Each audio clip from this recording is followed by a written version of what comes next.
Hi everyone, I hope you're all well. I hope your family is well. I hope your friends are well. I hope that all your loved ones are well, and I wish that everyone could be well right now. I'm sorry that's not the case. I'm sorry if you're suffering in any way due to the coronavirus or for any other reason. It's a very strange time for us here in Sweden as well. We are definitely being affected by this virus. And having grown up in Sweden, I'm very privileged not to have had anything like this happen in my lifetime or ever felt there's a threat to the lives of people I love and hold close to my heart in the way that I feel there is now. And it's a humbling experience, and we are definitely taking measures not to contract the virus ourselves or give it to anyone else, and I hope you're doing the same. I hope you're following the instructions from your government, from the World Health Organization, and that you're staying safe, taking care of yourself, taking care of each other, and just remember to be compassionate and generous like I know you are already and always aim to be. But I thought today I would make another What I Eat in a Day video. It's a bit lighthearted, and I know a lot of you like this type of video. And I also thought that I'd specifically in this video make dishes using foods from my pantry and also from my freezer mainly. So in this way, I hope I can show ways of making interesting food from ingredients that most of us have at home or have at home to some capacity. And I understand right now that it's hard to have the exact ingredients for certain recipes for some people who are not going to the shops or just don't have cupboards full of food. But I hope that I can inspire you to be creative in your kitchen. And if you're at home a lot and still feeling well, I hope you can enjoy this time to some extent, spend time taking care of yourself, taking care of the people you love, and getting creative and doing fun things also. There are or can be positive sides to being limited in how we can move around as well. And I hope that you are taking advantage of the time you have if you feel well. Anyways, let's get into the video. Let's do some cooking, enjoy food, and let's see what we make.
these chickpea fritters, pancakey things with sweet corn inside and red onion, and it's super easy to make. It didn't require a lot of ingredients. I know maybe chickpea flour is something that not everyone has at home, so I think you could make these with other types of flour as well, and yeah, just give it a go. You know, pancakes are usually made with wheat flour, so I'm sure it could work in this as well. And on top, I just used some frozen green beans that I just seasoned with some lemon pepper seasoning. And I found this chutney in our fridge, so I thought that would be a nice little flavor boost and a bit of a sauce to this, and some microgreens that we grew in our windowsill. And I'm super happy about that, so I'm going to share a video about how you can do that at home soon. And yeah, I say breakfast, but actually now it's about 11 a.m. I got a bit caught up reading news, and then I was very happy with the result of this dish, so I had to take a bunch of pictures, and I will post the recipe for this on my website, so I'll link that in the description as usual, in case you have the ingredients at home and you want to recreate it. And yeah, I'm gonna eat this now and then probably start on lunch, because yeah, we're staying at home for the next few days, and yeah, we just have time to cook and chat with you, so that's nice. But yeah, let's eat.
So it's actually a new day when I'm making this epic lunch, but I was feeling a little bit deflated yesterday. I watched way too much news and it sort of, it affected me, and I decided to stop filming and do other things because I want to be able to give to you when I film, and I didn't feel I could do that. I was feeling a little bit down. But I left those feelings back there yesterday, and it's a new day. I was excited to try to make something that I haven't made before while still using only pantry ingredients, and I saw a video that Rachel Ama did. She's another YouTuber. I'll link her channel in the description box, and she made this beautiful Caribbean food. So I took inspiration for that from her recipes, or at least one of her recipes, and then I also made some rice and beans to go with this kind of jerk chickpeas that I made. She actually made that with lentils, but I thought I'll do chickpeas now because I'm gonna make something with lentils for dinner.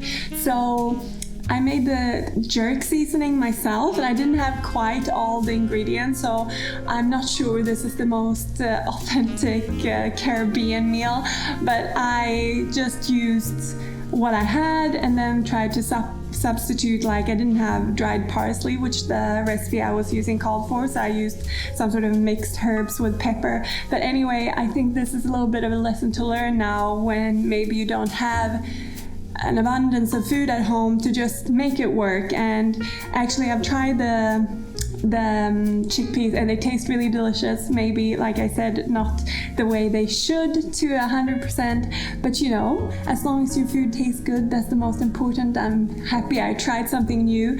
And to go with this rice dish and the chickpeas, I sauteed some frozen spinach and some frozen green beans with garlic.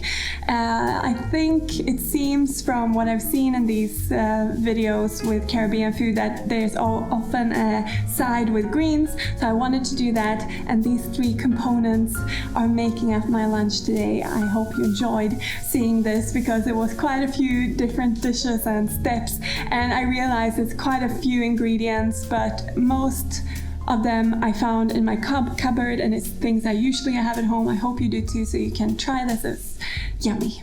So yeah, let's dish up and eat.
rice. That's a recipe that I've had on my website for actually several years now, and we make it quite often. In the original recipe I used mushrooms and olives like I did today as well. I had some mushrooms in the fridge, so I used them. But you could really make this recipe without the mushrooms, without the olives, with other vegetables in there, maybe some grated carrot, chopped up red pepper or yellow bell pepper, or you could add frozen kale or spinach at the end of the cooking to let it disintegrate into there. You could really add or subtract any of the sort of additional components besides the tomato sauce and the lentils. And I'm excited to eat this. I'm hungry. I'm eating it with spaghetti. It's one of our favorite foods and such a good pantry staple as well. And before I leave you, and before I say what I was just about to say, I also wanted to say that if I'm gonna have any dessert tonight, I'm gonna have these, which are a new little obsession of mine. It's dark chocolate covered dried cranberries. I buy these in our local zero waste, no packaging shop, and they're really yummy, but I'm sure you can find similar things elsewhere as well. And what I was gonna say is that like I said yesterday, I was feeling a little bit deflated. This whole virus situation was sort of taking over my whole headspace, and today I tried to focus on what's happening in the moment, try to enjoy cooking and doing little tasks around the house, and it really helped me to stay a bit more positive, a bit calmer.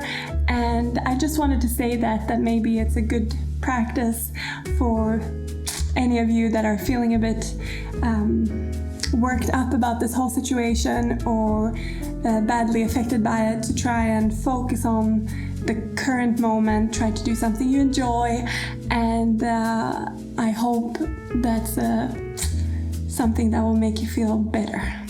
And with that said, thank you very much for watching. I hope you enjoyed this video. I have asked you on Instagram what you would like to see next, and I will take that into consideration as we make next week's video. So if you want to be part of influencing the space a little bit more, I would suggest you follow me on Instagram, because that's where I ask you a lot of questions. And I hope you're well, stay safe, wash your hands, and I'll see you in the next video. Take care.